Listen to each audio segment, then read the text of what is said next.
The 12th most common question asked by a non-Muslim is that if Islam is a universal religion, then why aren't non-Muslims allowed to enter Makkah and Medina? If Islam is a religion for everyone, then why aren't the non-Muslims allowed to enter Makkah and Medina?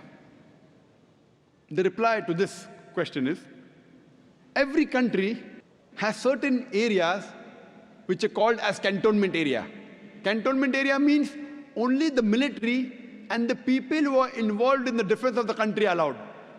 Though I am a citizen of India, I am not permitted to go in the cantonment area. I cannot say, I am a citizen of India, why am I not allowed to go in the cantonment area? No. Only those who are involved with the defense and the protection of the country, they are allowed to go in the cantonment area. Similarly, Makkah and Medina, both the Haramain, they are the cantonment areas of Islam. So only those who believe, love and are willing to die for Islam are allowed to enter Makkah and Medina.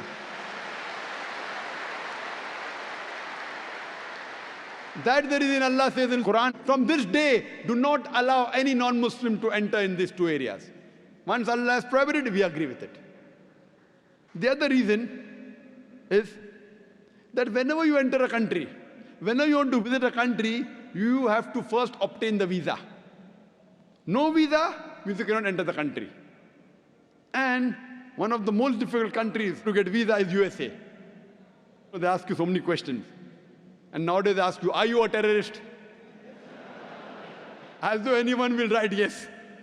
I want to ask the American government, has anyone written yes? Do you belong to any terrorist organization?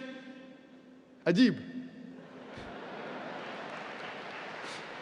I want to ask them, has anyone written yes so far? Yes, I'm a terrorist. Yes, I belong to terrorist organization.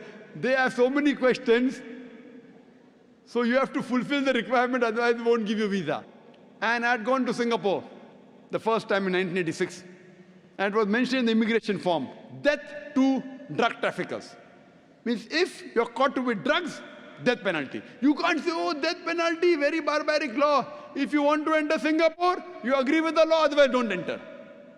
So if you want to get the visa, you have to agree with the law of the land. Now, the visa to enter Makkah and Medina is to say with your lips, La ilaha illallah, Muhammad Rasulullah. There is no God but Allah, and Prophet Muhammad is the messenger of Allah. If any human being says with his lips, La ilaha illallah, Muhammad Rasulullah, he can get visa to enter Makkah and Medina. These two holy places are a cantonment area, and the visa is to agree there is no God but Allah, and Prophet Muhammad is the messenger of Allah.